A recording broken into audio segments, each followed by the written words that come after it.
ప్రభువునందు నాకు అత్యంత ప్రియమైన యవనస్తులందరికీ, నాతోటి యవనస్తులకు యేసుక్రీస్తు నామములో అందరికీ హృదయపూర్వక వందనాలు. ఇక 2025 సంవత్సరంలో మనం జరుపుకుంటున్న మొట్టమొదటి యవనస్తుల కూడిక. ఈ యవనస్తుల కూడికలో దేవుని కృపను బట్టి నాకు మీతో వాక్యం పంచుకునే భాగ్యాన్ని దేవుడిచ్చాడు. ఇది నేను కాదు, దేవుడే మీతో మాట్లాడలాగున మనం చిన్న మూలవాక్యం చదువుకొని ప్రేయర్ చేసుకొని వాక్యంలోకి వెళ్దాం. రైట్. అందరికీ అత్యంత సుపరిచితమైన, బాగా తెలిసిన లేఖన భాగము యెహోషువ 1వ అధ్యాయము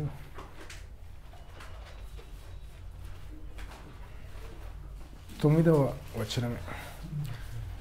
నేను నీకాజ్ఞ ఇచ్చి ఉన్నాను కదా, నిబ్బరము కలిగి ధైర్యముగా నుండుము, దిగులు పడకుము, జడియకుము. నీవు నడుచు మార్గమంతటిలో నీ దేవుడైన యెహోవా నీకు తోడై ఉండును. హల్లెలూయా.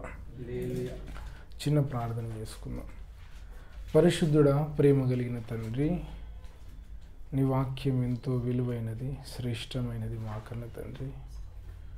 వాటిని మా పెదవులతో నైనా ఉచ్చరించుటకు కూడా మాకు యోగ్యత లేదు, శక్తి చాలదు మాకన్న తండ్రి. నీ మహాకృపను బట్టి ప్రభువా, ఏదో మేము నైనా యొక్క అతి విలువైన, అత్యంత శ్రేష్టమైన ఈ బైబుల్ గ్రంథమును ముట్టుకోగలుగుతున్నాం. అయా, నీ వాక్యముల ద్వారా మేము బ్రతికిపోతున్నాం. 4 మాటలు తండ్రి, కొన్ని మాటలు నీ బిడ్డల ద్వారా పంచుకోవడానికి మీరే మాకు ఇచ్చిన కృప, భాగ్యము తండ్రి. అయా, ఈ గ్రంథమును తాకడానికి నిజముగా మాకైతే అర్హత లేదు తండ్రి, సామర్థ్యం లేదు ప్రభువా. అయా, ఇలాంటి శ్రేష్టమైన నీ గ్రంథంలో నుంచి ప్రభువా, మీరే మాకు ఉపదేశం చేయండి. ఆటంకపరిచే చీకటి దురాత్మ శక్తులన్నిటిని యేసు నామమున బంధిస్తున్నాం. అయా, తెలిసిన మాటలైనా, 1-2 మాటలైన ప్రభువా, మాతో మీరు సూటిగా స్పష్టంగా మాట్లాడి మమ్మల్ని ఉజ్జీవింపజేసి కార్యోన్ముఖులను చేసి మమ్మల్ని ఉన్న స్థితిలో నుంచి కొద్దిగా ఎదిగించమని బ్రతిమాలుకుంటున్నాం ప్రభువా. అయానైనా నన్ను నీ కృపగల హస్తముల చేత కప్పి నీ రక్తంతో బాగా కడిగి శుద్ధీకరించి నీకు పరిశుద్ధాత్మ తైలముతో అంటండి నీ సిలువ చాటున మరుగుపరిచి నా నోట్లో నీ మాట పెట్టమని యేసు నామమున బ్రతిమాలుకుని అడిగి వేడుకుంటున్నాం మా కన్న తండ్రి. ఆమేన్, ఆమేన్, ఆమేన్. హల్లెలూయా. అయితే ఇది యెహోషువ గ్రంథములోని 1వ అధ్యాయము 9వ వచనము.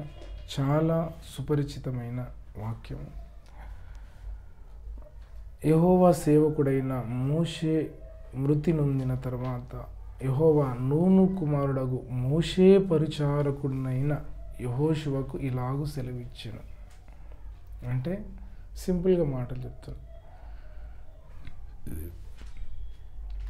మోషే దాదాపు 40 సంవత్సరాలు సుదీర్ఘ నాయకత్వంలో ఇశ్రాయేలీయులు ఐగుప్తు నుండి, అంటే కఠినమైన దాస్యంలో నుంచి విడిపించబడి దాదాపు క్షేమంగా, అంటే కనానును రీచ్ అవుతున్న సందర్భంలో ఆయన మృతి పొందాడు. తర్వాత ఆ బాధ్యత, ఆ యొక్క నాయకత్వ పగ్గాలు, ఆ బాధ్యతలన్నీ దేవుడు ఎవరికి అప్పచెప్పాడంటే మోషే పరిచారకుడైన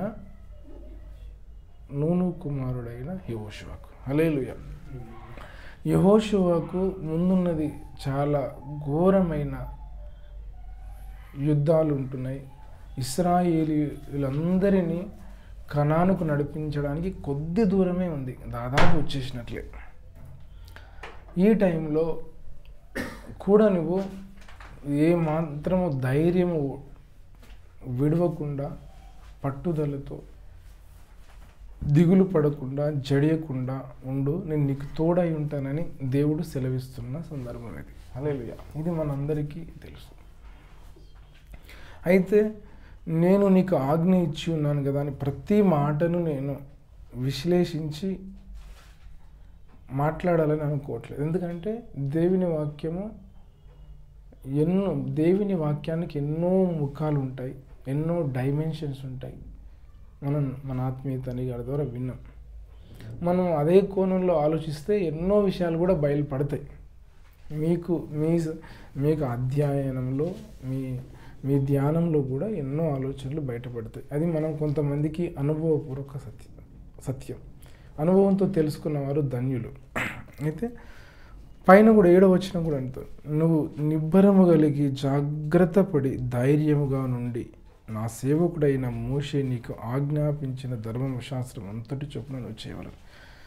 ఏమి మాట్లాడినా మాటికి ఏమంటున్నానంటే నిబ్బరం కలిగి ధైర్యంగా ఉండు, భయపడుకు, జడియకు. నేను ఒక మాట చెప్పాలంటే, నేను డైరెక్ట్ నా ముక్కుసూటిగా మాట చెప్పాలంటే, ఇది డైరెక్ట్ ఒక నాయకుడికి, అంటే దేవుడు నిలబెట్టే నాయకుడికి దేవుడు బోధిస్తున్న మాటలు. హల్లెలూయా. నాయకుడికి ఉండవలసిన మొట్టమొదటి లక్షణం ప్రైమ్ క్వాలిటీ, అత్యంత ప్రాధాన్యత కలిగిన లక్షణం, ప్రధానమైన లక్షణం ఏంటంటే ధైర్యంగా ఉండాలి, భయము లేకుండా ఉండాలి, నిబ్బరము కలిగి ఉండాలి. హల్లెలూయా.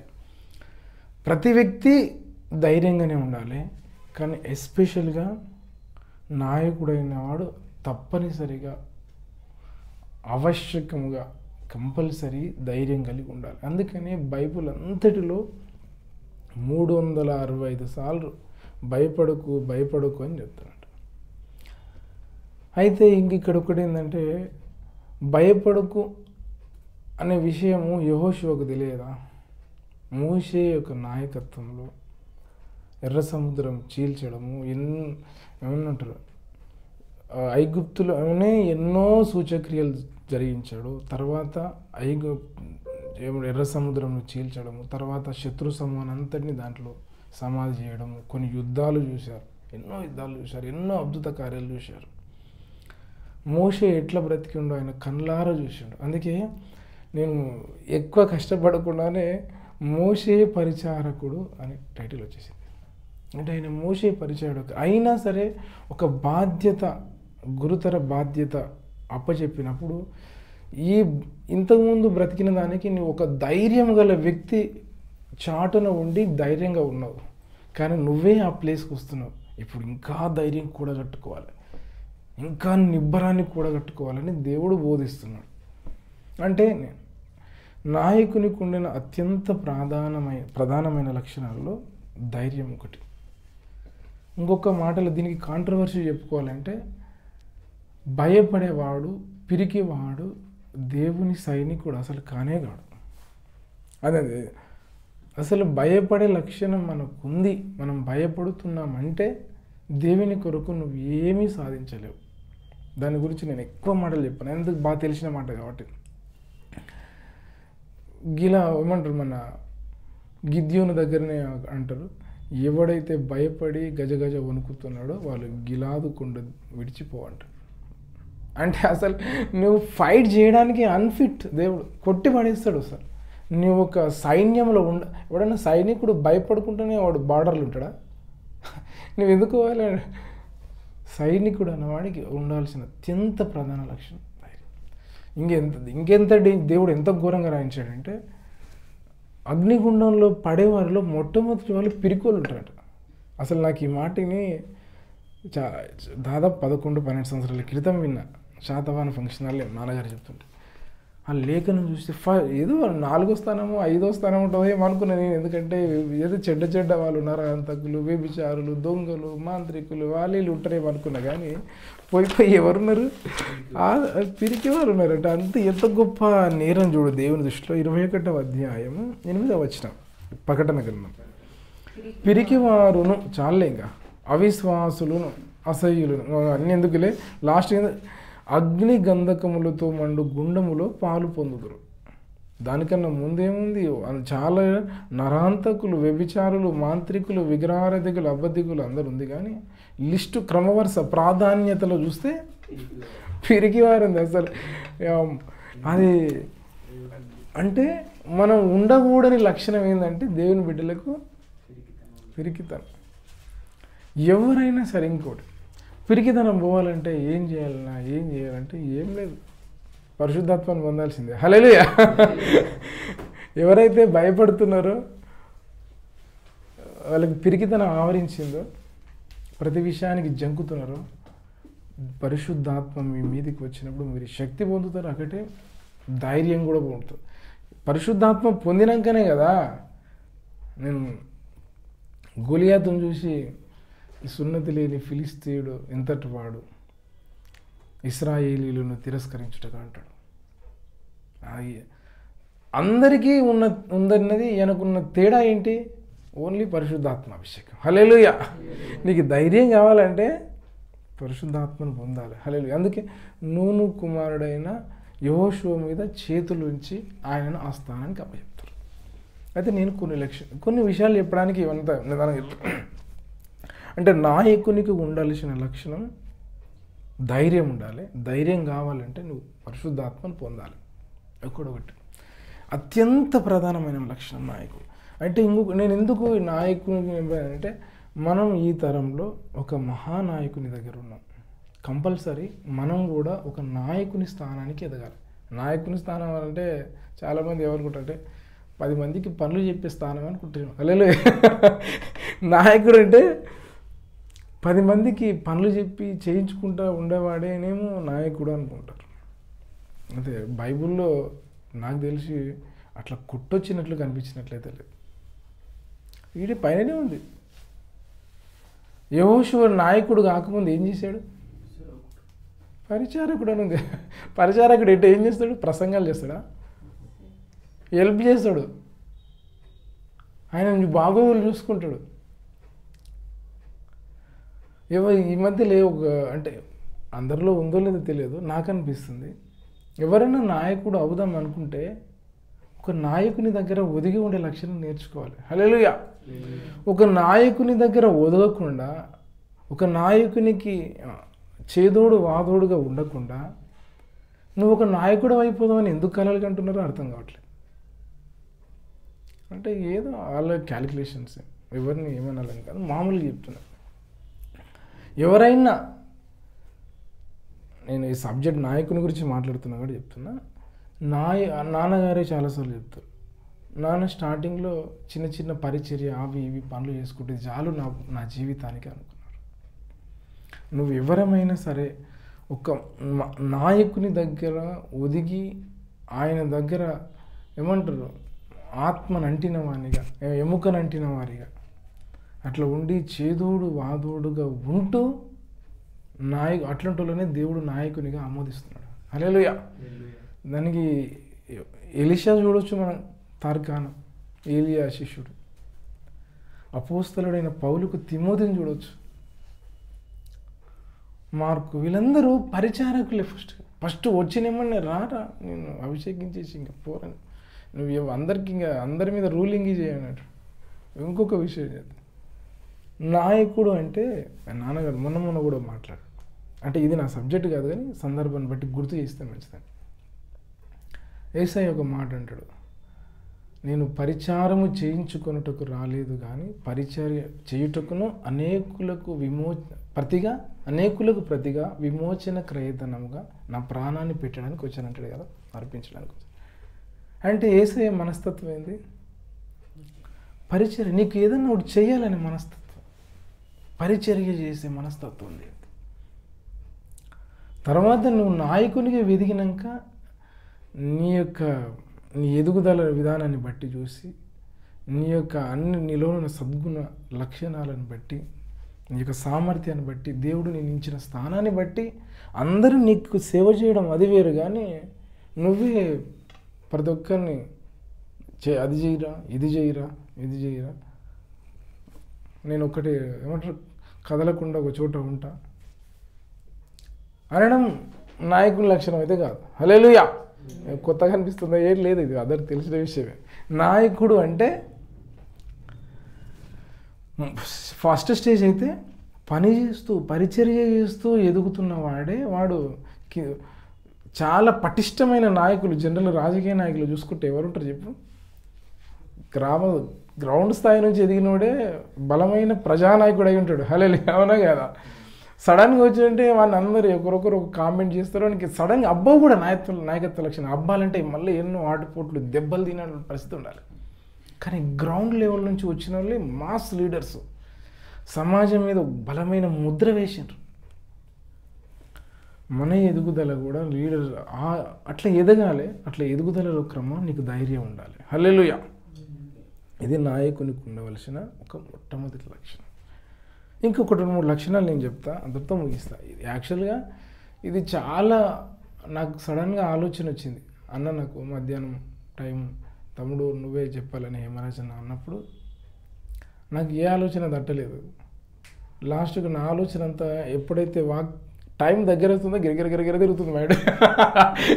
అప్పుడు లేఖనాలంతా వెతుక్కోవడం, అట్లా నేను కొద్దిగా స్నానం చేసి కొద్దిగా లేట్ అయింది కూడా, అది కూడా ఒక కారణం.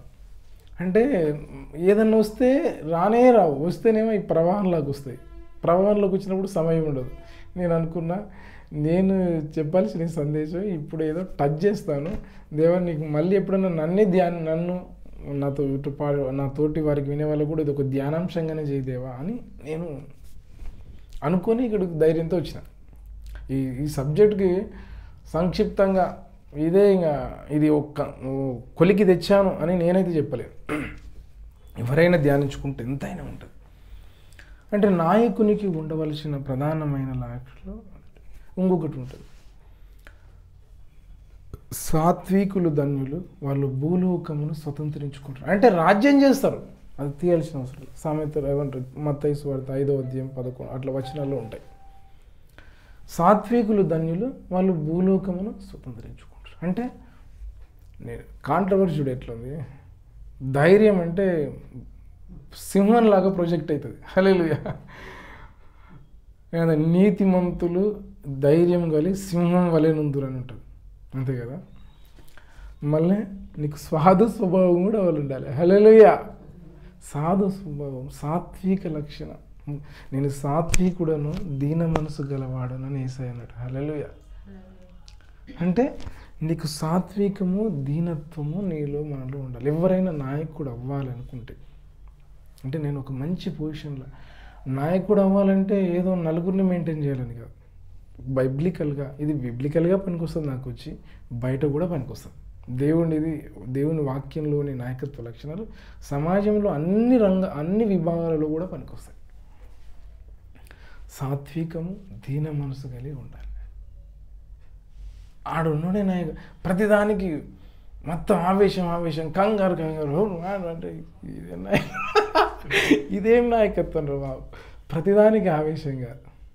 సాత్వికం. నా దగ్గరకు వచ్చి నా కాడి ఏమంటారు 11వ అధ్యాయం, నా కాడి సులువుగా భారం లేకుండా తేలికగా ఉంటుంది అన్నాడు. నీ దగ్గరకు వచ్చిన వాళ్ళకి అట్లా నెమ్మది దొరికేటట్లు ఉండాలి. నీ దగ్గరకు వస్తే వాళ్ళ భారం అంతా దిగిపోయి సులువైన భారమే, వాళ్ళు నువ్వు చెప్తే వాళ్ళకి సొల్యూషన్ దొరికినట్లు ఉండాలి. ఏమంటారు, నాకు తెలిసి అది దొరికింది ఎవరికన్నా. లూకాసు వార్త 11వ అధ్యాయం ఉంటుంది. మరి అయితే అదేమో 11:28 లాస్ట్కి ఉంటాయి వచనాలు. 11 అంతేనా కాదు తెలీదు.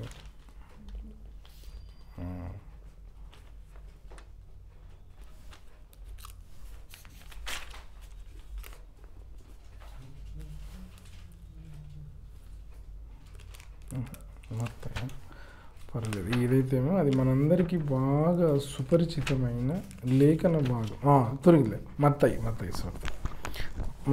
11:29. నేను సాత్వికుడను, దీన మనసు గలవాడను గనుక మీ మీద నా కాడి ఎత్తుకొని నా యుద్ధ నేర్చుకునడి, అప్పుడు మీ ప్రాణములకు విశ్రాంతి దొరుకును. ఎలైనగా నా కాడి సులువుగాను నా భారము తేలిగ్గాను ఉన్నది. సాత్వికు గలవారు భూలోకాన్ని స్వతంత్రించుకుంటారంటే అది కూడా యేసయ్యలో ఉన్న ఒక మంచి క్వాలిటీ, సద్గుణ లక్షణం. అది మనం సాధన చేయాలి. ప్రతి ఒక్కరూ అన్ని లక్షణాలు ఉండాలి. ధైర్యం ఉండాలి, సాత్వికం ఉండాలి. సాత్వికము లేకుండా ఎవ్వరు కూడా ఏలుబడి చేయలేరు. నాయకుడిలా అయిదాం అనుకున్నవాడు నిలదొక్కుకోలేడు. ఆ స్థాయికి ఆ స్థానానికి గౌరవాన్ని తీసుకురాలేడు. చాలామంది నాయకులుగా చలామణి అవుతున్నారు. ప్రజల గుండెల్లో స్థానం సంపాదించుకున్న నాయకుడు ఎవరు? దేవుని దృష్టిలో రే వీడు నేను నిలబెట్టిన నాయకుడు అని సంతోషించే నాయకుడు ఎవరు? అది మనకు కావాలి. ఎవరైనా తీసుకొచ్చి ఒక ప్లేస్లో పెడితే వాడు లీడర్ అట్లని కాదు. అరే లీడర్ అంటే ప్రజలు నా నాయకుడు అనిపించాలి. నేను స్థానంలో ఉన్నాను కాబట్టి అది ఓకే. కానీ నాయకుల లక్షణంలో ఒకటి ఇవన్నీ ఉన్నాయి అనుకో, ఆటోమేటిక్గా వాక్యమే చెప్తుంది కాబట్టి నువ్వు ఎక్స్ప్లెనేషన్ చేయాల్సిన అవసరం లేదు.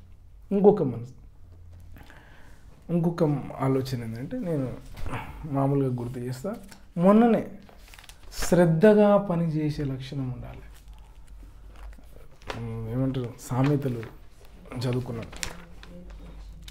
సామెతలు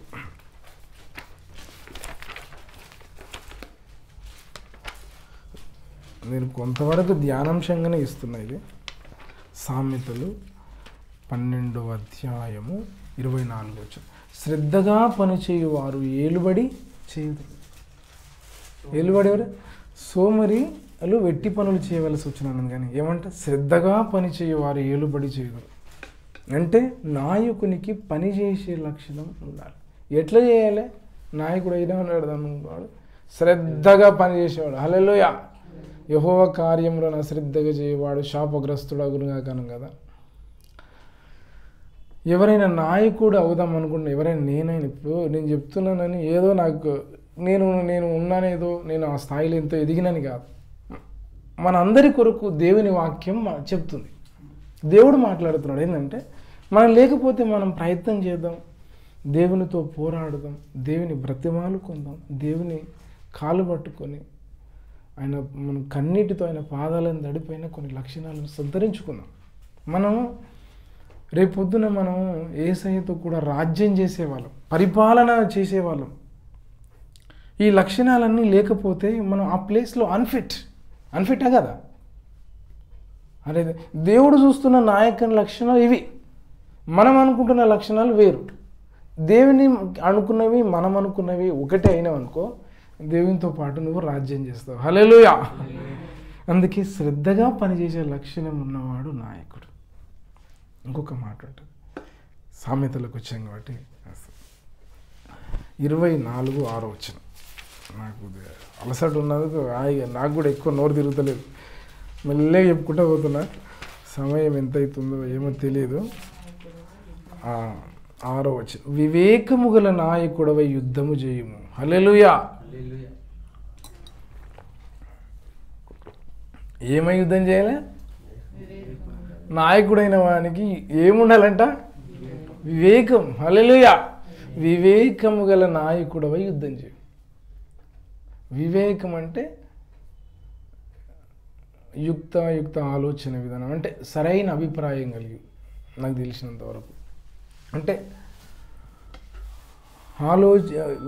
వివేచించాలి, ఆలోచించాలి. ఏది మంచి చెడు యుక్త ఆలోచన కలిగి ఉండాలి. వివేకము కలిగిన వాడే నాయకుడు. అందుకనే మీకు ఇది మంచి అర్థం కావాలంటే నాకు గుర్తొచ్చిన మాట,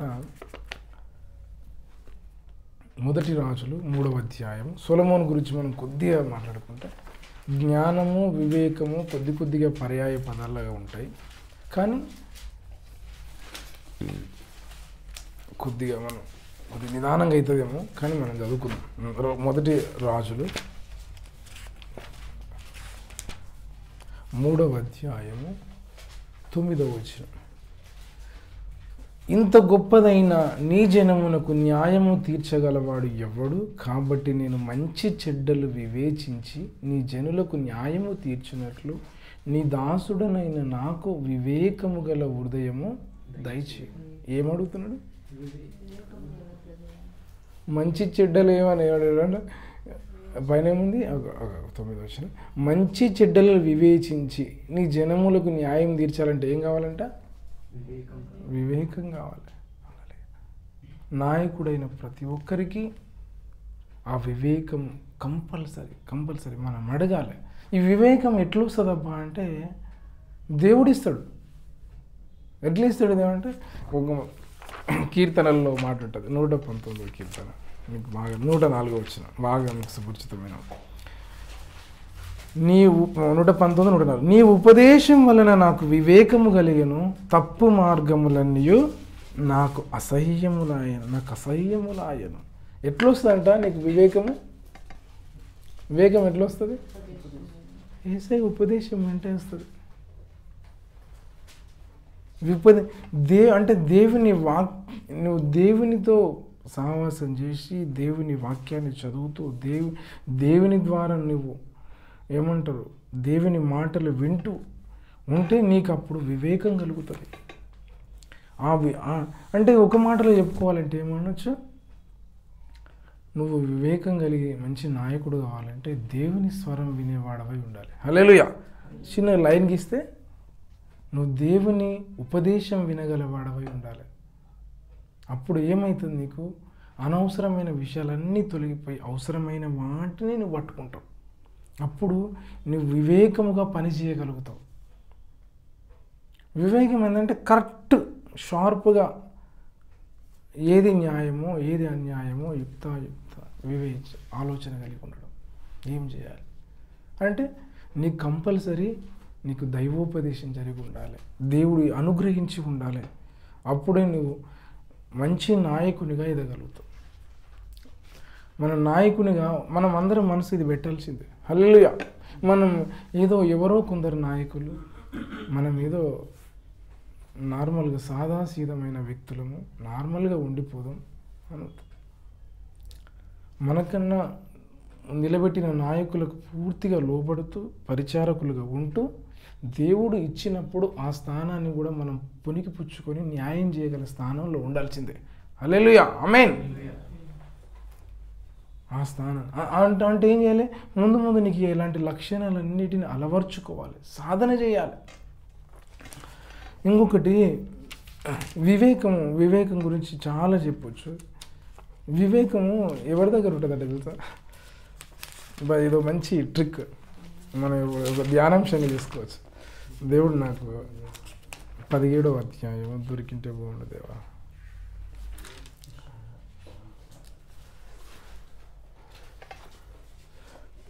ఆ 17వ అధ్యాయం 27వ వచనం. మితముగా మాటలాడువాడు తెలివి గలవాడు, శాంతగుణము గలవాడు వివేకము గలవాడు. అబ్బాయి ఏం బోధిస్తున్నాడు అబ్బాయి అలా. సొలొమోను భక్తుడు 17వ అధ్యాయము సామెతలు 27వ వచనం. శాంతగుణము గలవాడు వివేకము గలవాడు. అంటే ముందు ఏంటి అంటే యెహోవా ఉపదేశం వలన మనకు వివేకం వస్తుంది. అంటే దేవుని స్వరం వినడం వలన, ఓకే, దేవుడు మనతో మాట్లాడడం వలన, దేవుడు అనుగ్రహించడం వలన వస్తుంది.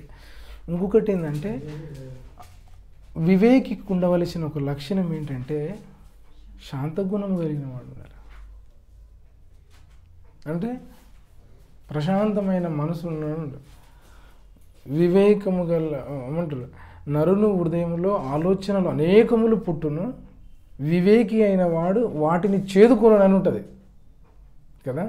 అంటే నీళ్ళు ఎన్నో ఉంటాయి కానీ నువ్వు ఎప్పుడు కంగారు ఉంటే వాటిని మొత్తం అవి ఎంత ట్రాఫిక్ జామ్లు ఇరికపోయినట్లయితే ఆలోచనలు ఎంత గదరగోళం గజిబిజి అయినట్లుంటాయి. ఎప్పుడైనా ఇంకొకటి ఏంటంటే నిమ్మలమైన మనసు, ప్రశాంతం గల మనసు మనం జనరల్గా పట్టించుకోం.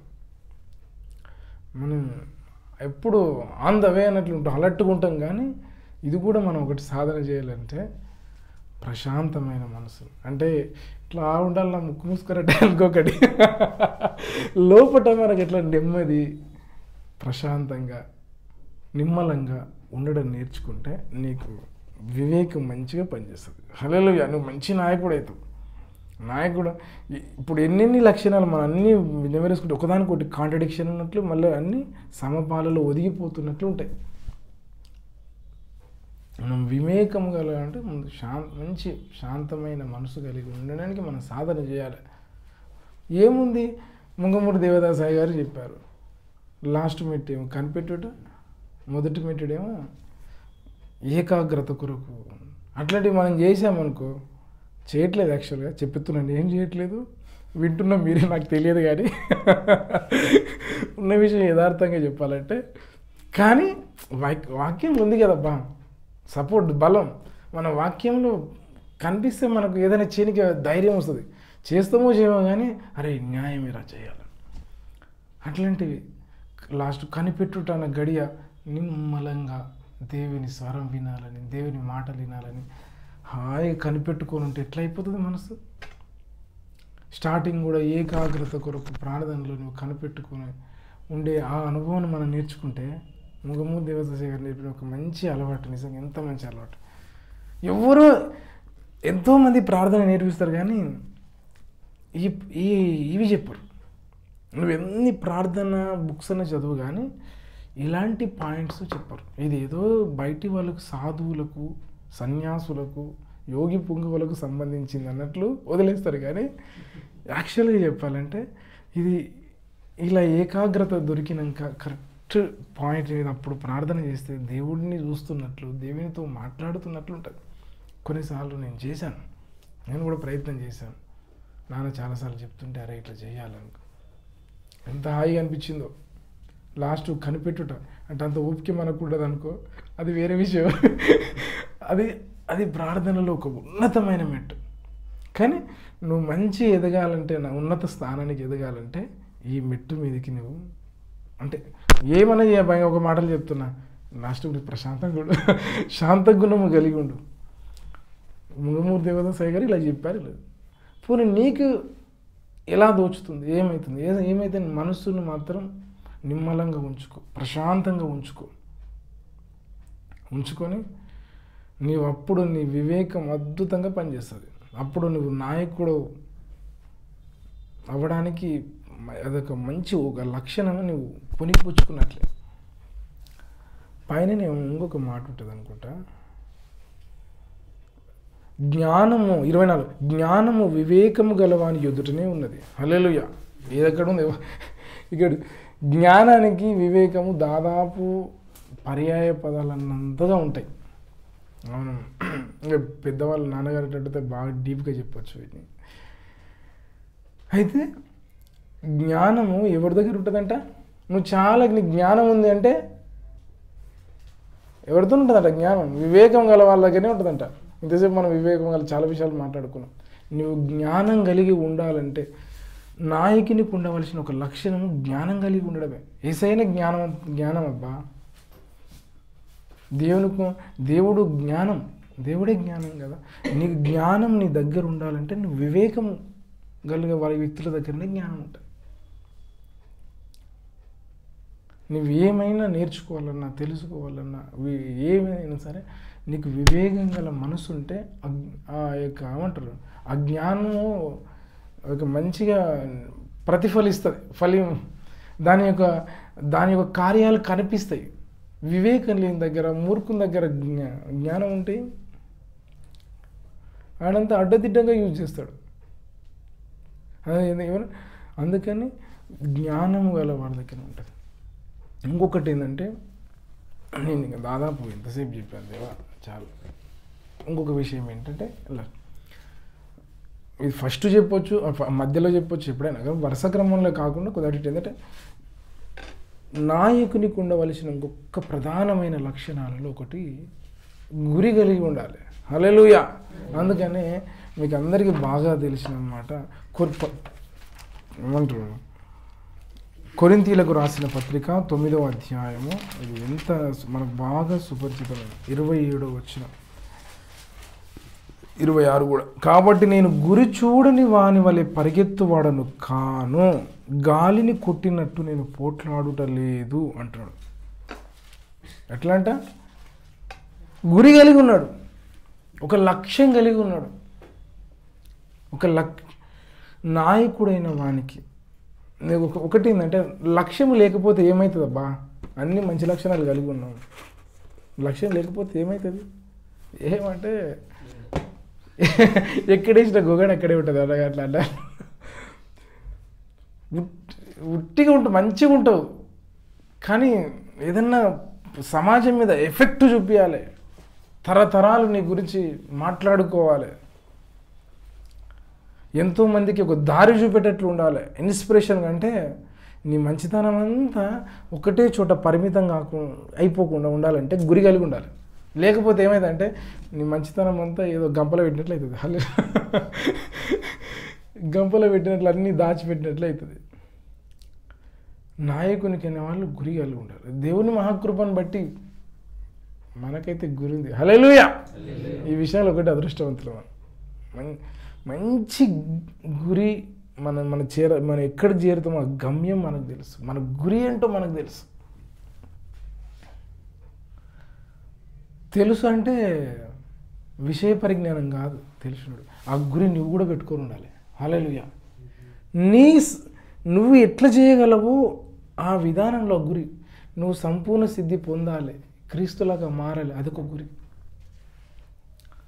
సువార్త ప్రకటన చేయాలి అన్యులు, అదొక గురి. అనేక మందికి సత్యం ప్రకటించాలి, ఇంకా అందరికీ ఉన్న గురి. ఇవందరికీ ఉండాల్సిన గురి. ఇంకా మన సంఘానికి అంతటి గురి, మొత్తం ప్రపంచం అంతటా అందరికీ సత్యాన్ని అందించాలి, లేఖన సారాంశాన్ని అందించాలి. చాలా భారమైన చాలా గొప్ప లక్ష్యాలు ఉన్నాయి మనకు. మన లక్ష్యం చెప్తేనే వాడు అలసిపోతాడు ఎవడన్నాడు. వాళ్ళ లక్ష్యం వాడికి కరెక్ట్, వాడికి మన ఇంటెన్స్తో చెప్తే ఇంకేమైందిరా దాదాపు అనుకుంటాడు. అంటే అంత పెద్ద గురి కలిగి మనం దాని ఆ గురిని ఆకలింపు చేసుకొని మనం మీరు కొన్ని మీ వ్యక్తిగతంగా కొన్ని లక్ష్యాలు పెట్టుకోవాలి. నూతన సంవత్సరం కాబట్టి చెప్తున్నా, దేవుని చిత్తానుసారంగా అంటే దేవుని చిత్తంలో మనం ఎలా ఉన్నాం కాబట్టి వాక్యం చెప్తున్నట్లుగా కొన్ని గురులు పెట్టుకొని ఉండాలి దేవునిలో ఎదగడానికి. మీరు గురి పెట్టుకొని, నాకు ఒకటి గుర్తొచ్చింది చెప్తా. ఏముంది, పాస్టర్ సునీల్ పాస్టర్ గారు ఉన్నారు.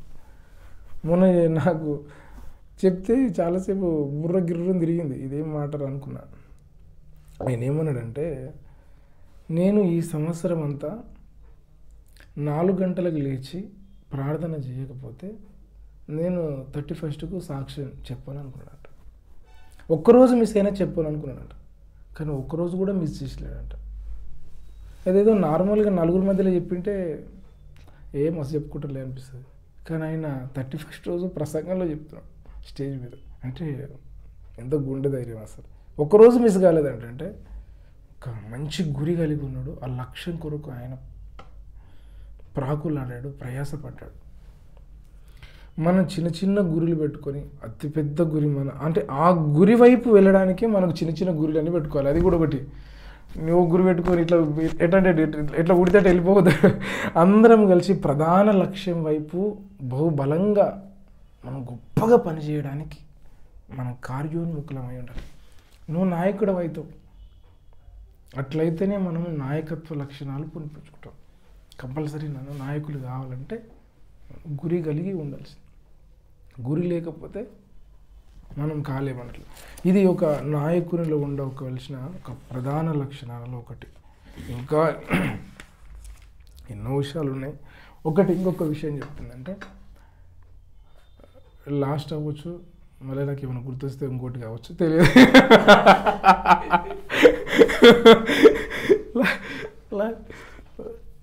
ఎందుకంటే గుర్తొచ్చింది నేను ఏదో కంటున్నట్లు మాట్లాడుతున్నా ఇప్పుడు.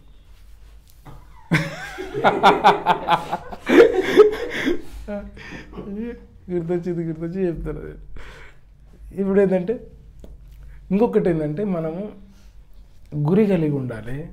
ఇక నూతన సంవత్సరాలు ఇంకొకటి ఏంటంటే, జ్ఞానం ఎవరి దగ్గర ఉంటుంది? వివేకము గల వారి దగ్గరనే జ్ఞానం ఉంటుంది.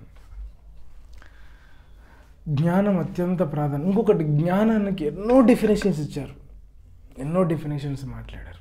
కానీ నేను ఒకటి చిన్నది మీకు గుర్తు చేస్తాను, బాగా పరిచయం.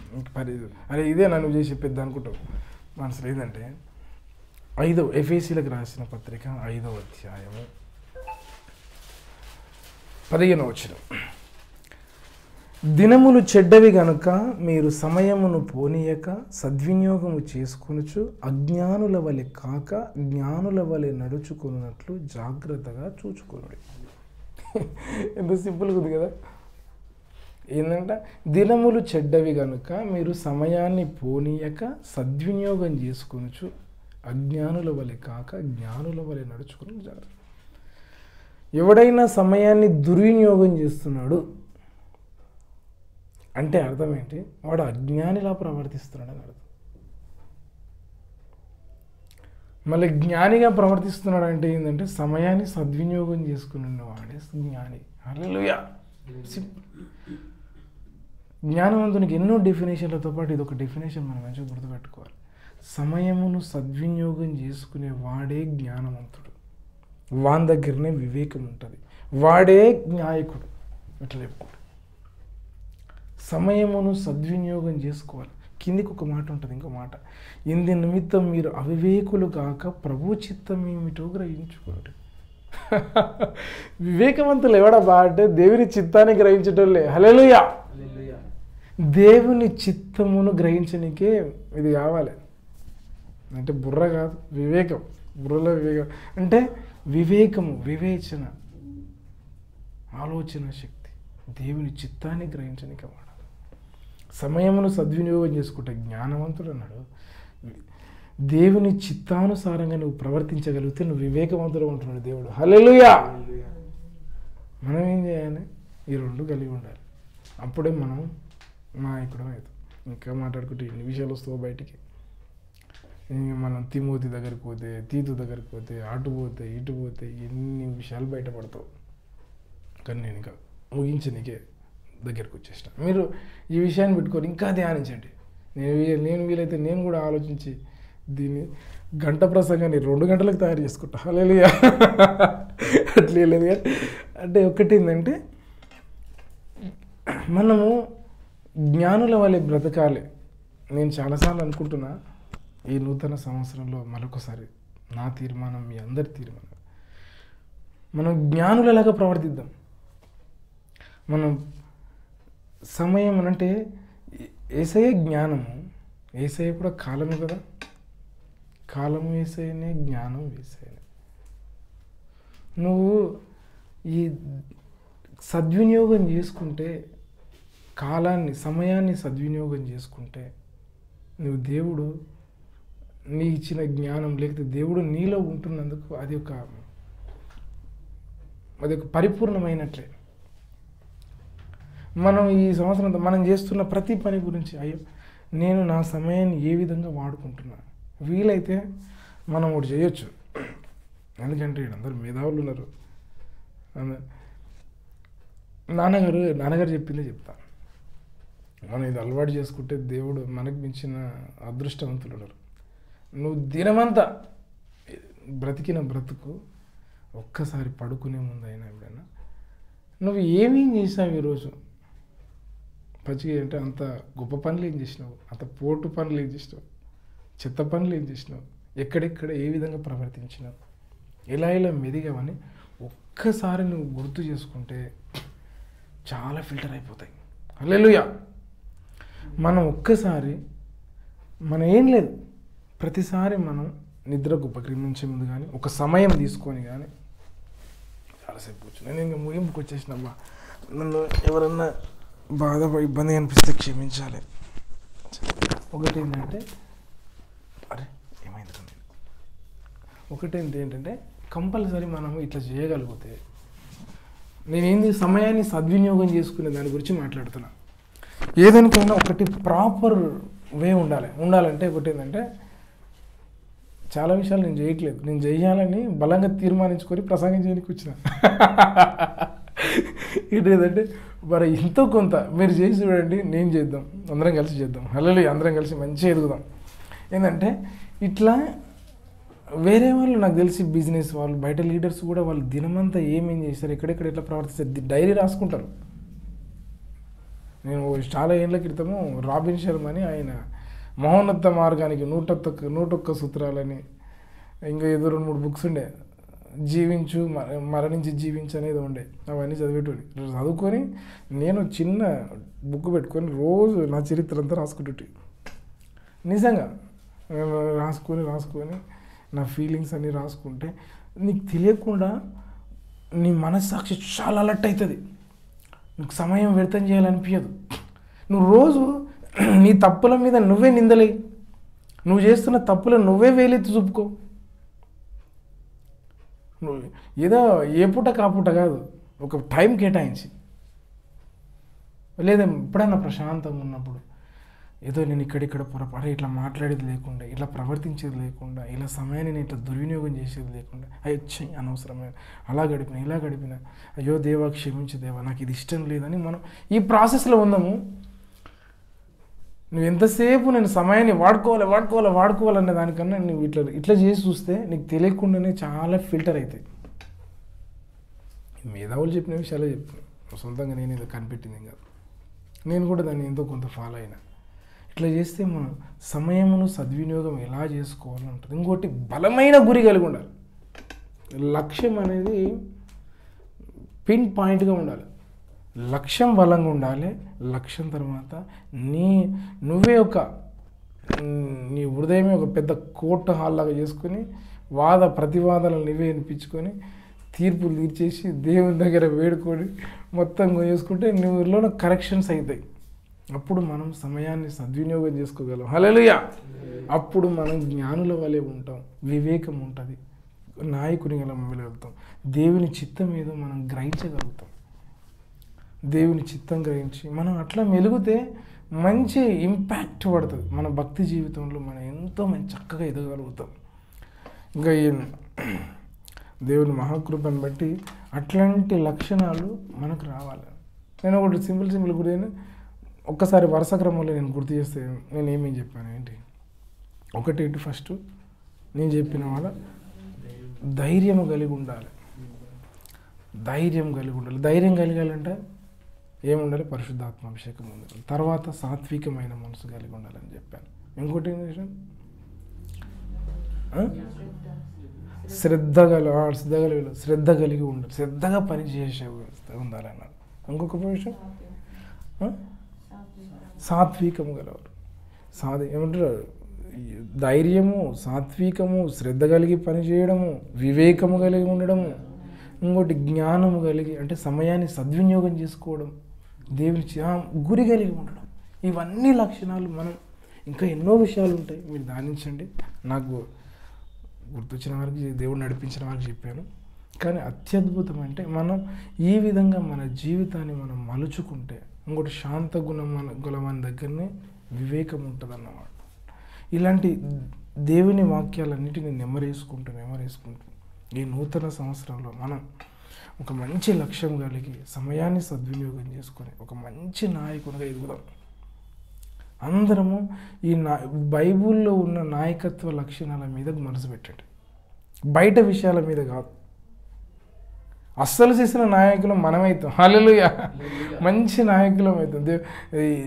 దేవుడికి ప్రీతికరమైన సేవ మనం చేయగలుగుతాం. దేవుడు సంతోషించగల స్థానంలో మనం ఉంటాం. దేవుడు అట్లాంటి కృపా భాగ్యాన్ని నీకు నాకు మనందరికీ ఇవ్వాలని మనస్ఫూర్తిగా కోరుకుంటూ ఈ చిన్న సందేశాన్ని ఇంతటితో ముగిస్తున్నాను. ఆమేన్.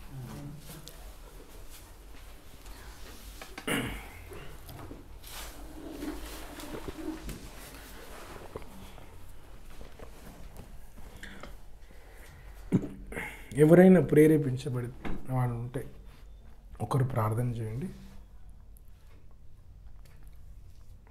లేకపోతే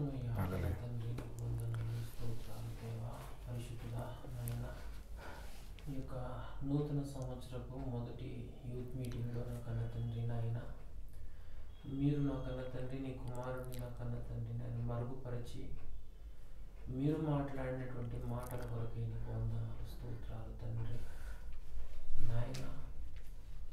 ఇదిగో నా తండ్రి నాయన, నిజమైనటువంటి నాయకునికి ఉండవలసినటువంటి లక్షణాలు నా తండ్రి దినాన మీరు మాకు బోధించి ఉన్నారు. అయ్యా నీకు వందనాలు, స్తోత్రాలు అయ్యా. మేమందరము నాయన ఇదిగో నా తండ్రి నాయన నీ బిడ్డలుగా నీవు మాకు ఇచ్చినటువంటి నా తండ్రి ఈ తరఫు పౌలు యొక్క నాయకత్వాన్ని బట్టి ఆనందిస్తున్న వారము.